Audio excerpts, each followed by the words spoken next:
After 12 years of running my father's company, I finally made IT worth $75 million. At a family dinner, my dad looked at me and said, smiling, "Your brother will take over now." My heart sank, but I smiled back. The next morning at work changed everything. After 12 years of running my father's company, I finally made it worth $75 million. At a family dinner, my dad looked at me and said, smiling, "Your brother will take over now." My heart sank, but I smiled back. The next morning at work changed everything. I still remember the way my father smiled that night, his hand resting proudly on my brother's shoulder, as if he had already made up his mind long before speaking the words that would change everything. "Your brother will take over now." I felt my stomach drop, but years of practice kept my face composed. I smiled back as if his words didn't pierce straight through me, as if they weren't unraveling 12 years of my life's work in an instant. The dining room was filled with the clinking of glasses, the quiet of conversations between extended family and close business associates. This wasn't just a family dinner. It was a celebration, a moment meant to honor everything we had built, everything I had built. My father had started Harper & Company when I was just a child, a modest logistics business that barely stayed afloat in its early years. I grew up watching him struggle to keep it alive, working late nights, sacrificing family vacations, always chasing one more contract to make ends meet. When I was 24, fresh out of business school, he finally let me step in, though I had to fight for that opportunity, and I had done more than just step in. I had transformed Harper & Company from a struggling regional logistics firm into a national powerhouse, expanding operations, securing million-dollar contracts, integrating cutting-edge technology. What was once a small, nearly bankrupt company now stood as an industry leader worth $75 million. And yet, in this moment, none of it mattered. My father had already decided. My brother Ethan would be taking over, not me. A slow ripple of approval spread around the table, murmurs of congratulations directed at Ethan. I watched as he lowered his gaze, feigning modesty, though I knew better. Ethan had never been truly invested in the business. He had spent the last decade hopping from one failed venture to another, never quite finding his footing. He wasn't interested in logistics, he wasn't interested in operations, but he was interested in power. I had spent 12 years proving myself, building Harper & Company from the ground up, making every hard decision, every late-night strategy call, every contract negotiation. Ethan had done none of it, and yet, here we were. Still, I swallowed my emotions. I had learned long ago that in this family, showing pain was weakness. I reached for my wine glass, steadying my hand before lifting it. "Smile, Lisa, smile." To Ethan, I said, my voice smooth, controlled. The guests raised their glasses, oblivious to the storm brewing behind my eyes.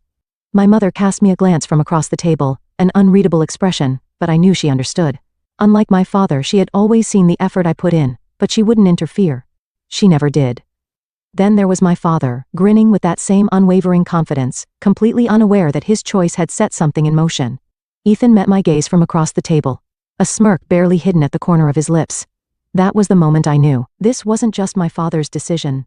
Ethan had been waiting for this. He had positioned himself carefully, playing the role of the dutiful son who had finally found his calling. And my father, ever the traditionalist, saw no flaw in his logic. A son should inherit the empire. A daughter, well, a daughter's efforts were always considered temporary. A footnote in history, no matter how hard she fought to prove otherwise. But what they didn't realize, what neither of them had accounted for, was that I had spent 12 years not just building a company, but fortifying my position within it.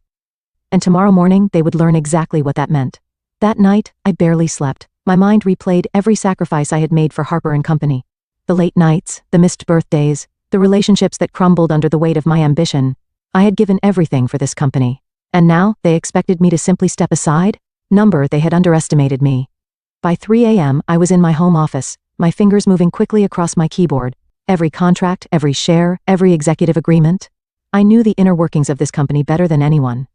Ethan thought he was walking into an easy transition, that by next week, his name would be on the office door, his position secured. What he didn't know was that while my father had been busy with public appearances, and my brother had been busy pretending to learn the business, I had been securing something far more valuable, control. At exactly 8:45 a.m., I stepped into Harper & Company headquarters, just like I had for the past 12 years. The same walls, the same polished floors, the same of efficiency as employees settled into their routines. But today was different. Today, I wasn't walking into my office. I was walking into a battlefield. The reception area was unusually quiet, the kind of quiet that precedes a storm. They knew. The whispers had already started. The news of my father's announcement at dinner had spread like wildfire.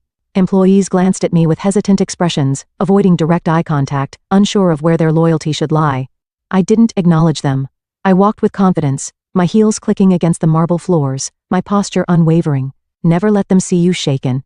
I entered my office, shutting the door behind me.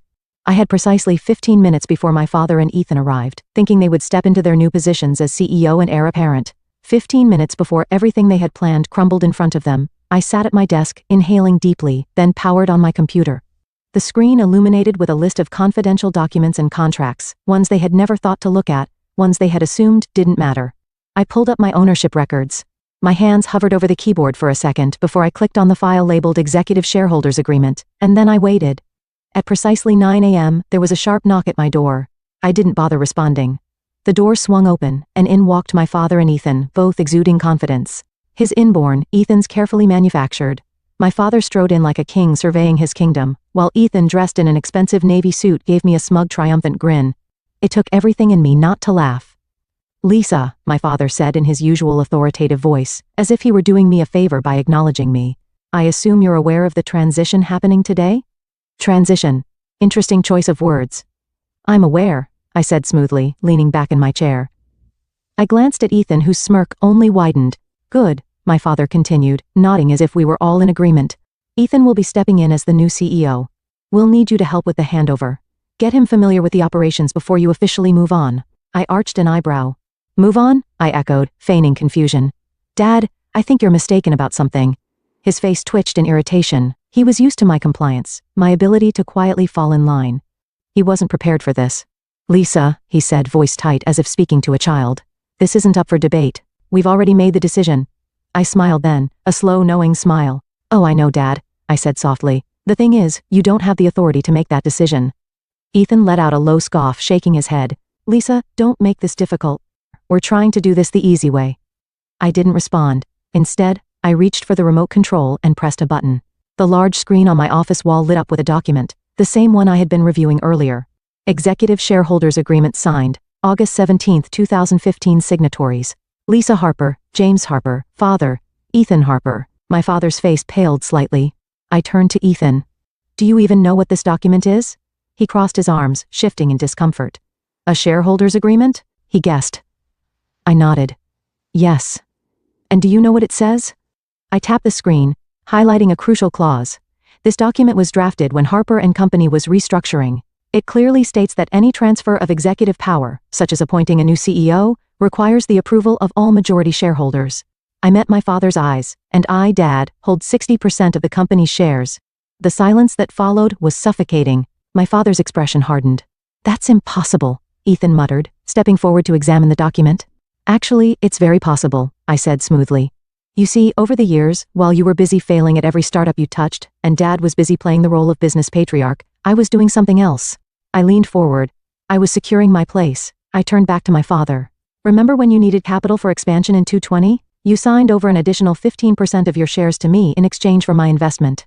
And in 2020, when we had that legal battle, another 10% was transferred under my name as collateral, which you never bothered reclaiming. That, plus my original 35%, makes me the majority shareholder." My father's jaw clenched, but Ethan was panicking. "You have to be bluffing," he spat. I pulled out a second document. "This is the most recent legal filing with the state. Want to verify?"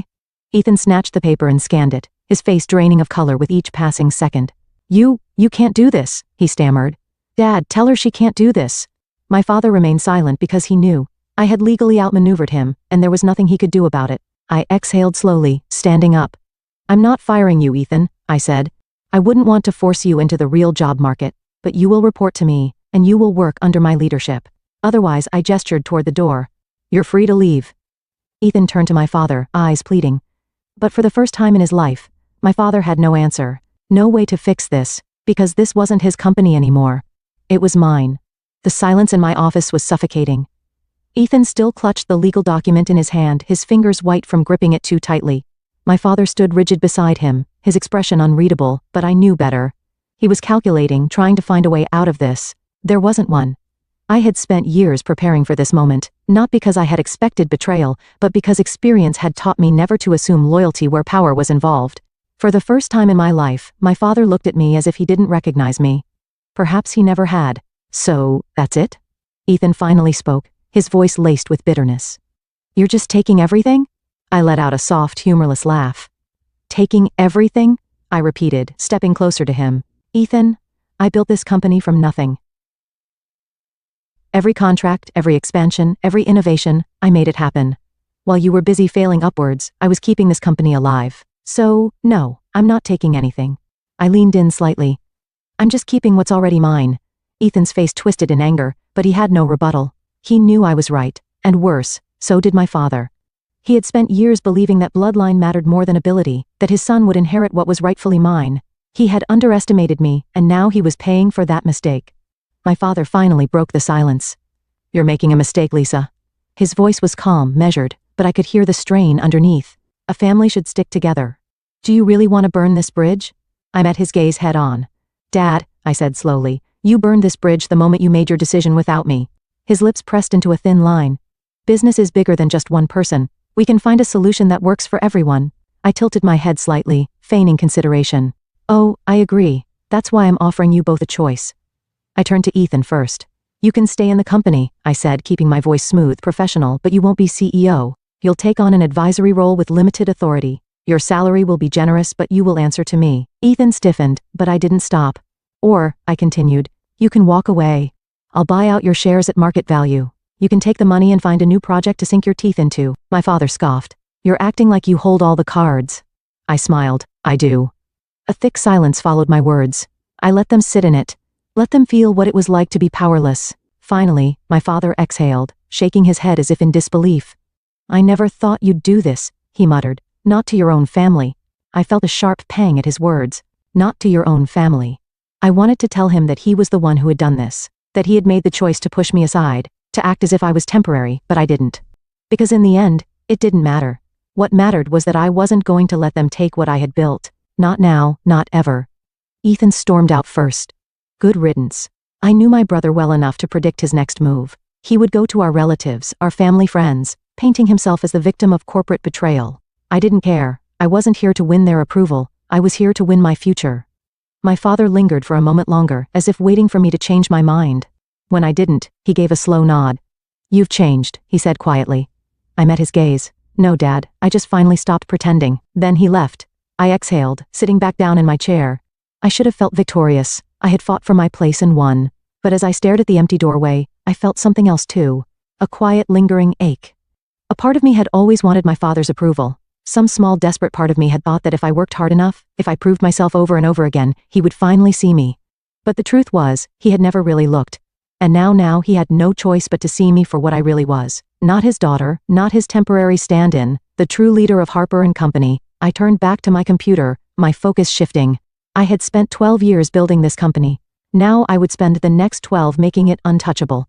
My father and brother had tried to take everything from me, but in the end, they were the ones who lost everything. For the first time in 12 years, my office felt empty. No phone calls from my father, no passive-aggressive emails from Ethan, just silence. But silence didn't mean peace. It meant the battle had begun. I knew my father wouldn't walk away quietly. And Ethan? He would fight tooth and nail to reclaim what he thought was his birthright. I wasn't naive enough to think this was over. It had just begun. By the next morning, I could already feel the undercurrent of unease within the company. Employees who had greeted me with confidence last week now seemed hesitant, as if afraid to pick a side. A few department heads avoided eye contact. I knew what was happening. My father and Ethan were working the Whisper Network. Old family friends, board members, senior executives. They were sowing doubt, painting me as cold, ruthless, disloyal. Ethan, especially, had taken on the role of the wounded son, betrayed by his own sister. I could imagine him now sitting in some high-end restaurant, fake sorrow in his voice as he told our investors how I had stolen the company out from under him. And my father? He wouldn't need to say much at all, just a heavy sigh, a shaking head, the carefully placed words, I only ever wanted the best for my children. It was calculated and dangerous because if they managed to turn my board members and top executives against me, they could push me out of my own company, or at least make my leadership impossible. I wasn't about to let that happen. That afternoon, I called an emergency executive meeting. As I stepped into the boardroom, I felt the tension in the air. Half of the room avoided my gaze. The other half watched me too closely, waiting for me to slip. I took my seat at the head of the table. My seat. Let's not waste time, I said, my voice even. I know there have been conversations behind closed doors, over drinks, in hushed voices. I let my eyes scan the room, pausing on each person for just long enough to make them shift uncomfortably. I also know that some of you are wondering if my leadership is sustainable. A few people tensed. No one spoke. I tapped my fingers against the polished wood table. Let's clear that up now. I pulled up a presentation on the screen behind me. Numbers, data, facts. I built this company from a struggling regional business to a $75 million industry leader. Over the last 5 years under my leadership, we've seen a 300% increase in revenue and expanded into 6 new markets. I turned to the CFO. Paul, do we have a single financial indicator suggesting this company is in trouble under my leadership? Paul hesitated, then shook his head. Number. In fact, projections show another 20% growth in the next quarter. I nodded. So, let's be honest about what's happening here. I leaned forward. My father and brother aren't upset because the company is struggling. They aren't upset because I'm failing as a leader. They're upset because they expected me to step aside and let Ethan take over regardless of qualifications, regardless of results. The room was silent, then I dropped the real bomb. I also know that some of you have been contacted in the last 24 hours, offered incentives to push for my resignation. I tilted my head slightly.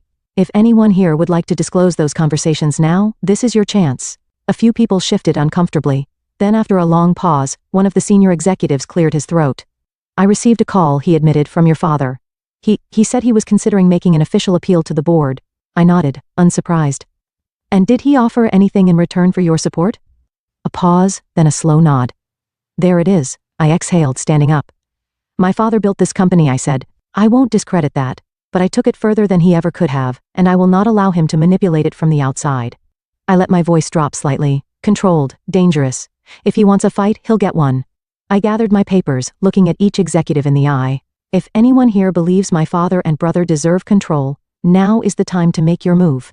Silence. No one moved. Good. I turned and walked out, my head held high.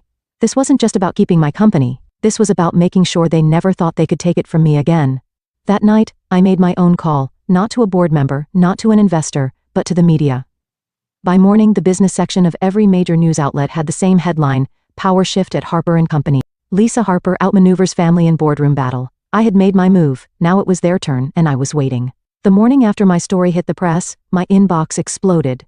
Emails, missed calls, messages from journalists, investors, and board members. Some were supportive, some were cautious. But most of them had one question in common. Is it true? I let them wait. I knew the game my father was playing. He had spent decades perfecting the art of public perception. He knew that reputation held weight in business. If he couldn't defeat me in the boardroom, he would undermine me in the public eye. And that was exactly what he was trying to do. By noon, the first counterattack arrived. A press release neatly crafted, carefully worded, but filled with lies. Harper & Company has always been a family-run business. We are saddened by recent developments, but remain committed to upholding the values that built this company. Changes in leadership are inevitable, and we hope to transition smoothly as we move forward. It was subtle, but I knew what it was really saying. Lisa is reckless. Lisa is unstable. Lisa is not a team player. I wasn't surprised. I was, however, pissed. I sat in my office watching the news as industry analysts debated my leadership. Was Lisa Harper too aggressive in her takeover? Will her lack of cooperation hurt the company in the long run? Can she recover from this PR disaster? They talked as if I wasn't watching, as if I wasn't already planning my next move. Because if my father and Ethan wanted a public war, I was going to give them one. I didn't release a statement. I didn't call a press conference. Instead, I made one phone call to an old friend in investigative journalism. I have something for you, I said, but you'll need to move fast. An hour later, I sent over documents, emails, financial reports, internal records, evidence that Harper & Company, under my father's leadership, had engaged in questionable business practices over the years, ones I had spent the last decade quietly cleaning up. The story broke within 24 hours. Behind the scenes at Harper & Company, a legacy of hidden debts and financial cover-ups. The article was brutal. It praised my leadership for fixing the company's financial health. It criticized my father's mismanagement from the past. And most importantly, it proved that I was the only reason Harper & Company had survived. And just like that, the narrative changed. The board stopped doubting me, the investors stopped hesitating, and my father, he had nowhere to hide. 2 days later, my father finally called me. I let the phone ring 3 times before answering. Lisa, he said, his voice tight. We need to talk. I leaned back in my chair. Do we? Silence. Then, finally, a sigh. You didn't have to do that. I let out a small laugh. Neither did you. This company was supposed to be a legacy, he said, for the family, for both of you. I felt a familiar pang. A tiny foolish part of me had once wanted that too, but not anymore. Dad, I said quietly, if you wanted me to protect the legacy, you should have trusted me with it. Instead, you tried to take it from me. Another long silence. Then he asked almost reluctantly, "What happens now?" I exhaled slowly. Now I made sure they could never touch my company again. The war was over. My father had lost, Ethan had disappeared. And I had won. But as I sat in my office, staring out over the city skyline, I felt no satisfaction, no triumph, just emptiness. I had spent 12 years fighting for Harper & Company, building it, protecting it, making it stronger than ever before. And yet, the cost of that victory weighed heavier than I had expected. Because while I had secured my position, I had lost something else along the way, my family. The next day, I walked into the office as if nothing had changed, but everyone knew the truth. The whispers had stopped. The doubt had faded. I was no longer just Lisa Harper, the CEO. I was Lisa Harper, the woman who had outmaneuvered her father and brother and come out on top. Some respected me for it, some feared me for it, and some still waited for me to fall. I let them wait. At noon, my father and I met in the conference room for what would be our final discussion. He looked tired, older, as if the weight of what had happened had finally settled on his shoulders. I waited for him to speak first. When he finally did, his voice was quieter than I had ever heard it. "I'm retiring," he said simply, effective immediately. I didn't react. I had expected this. "I'll sell my remaining shares," he continued. "I'll keep a small percentage as an investor, but I won't be involved anymore." I studied him carefully. "And Ethan?" His jaw tightened. "He's gone," my father admitted. "Took the buyout. He won't be back." A part of me had known it would end this way. Ethan had never been strong enough to fight his own battles. Once it was clear he had lost, he had done what he always did, run. Still, hearing it out loud made something inside me ache. Not regret, not guilt, just the finality of it all. I nodded. Understood. My father exhaled, rubbing his temple as if he had a headache. Then, after a long pause, he said something I never expected. "I underestimated you." It wasn't an apology, but it was the closest thing I would ever get. And strangely, I found that I didn't need it anymore. A month later, Harper & Company looked nothing like it had before. The old board members who had aligned themselves with my father and Ethan, gone. The executives who had questioned my leadership, replaced. The company had always been strong under my guidance, but now it was truly mine. And with that control came a new vision.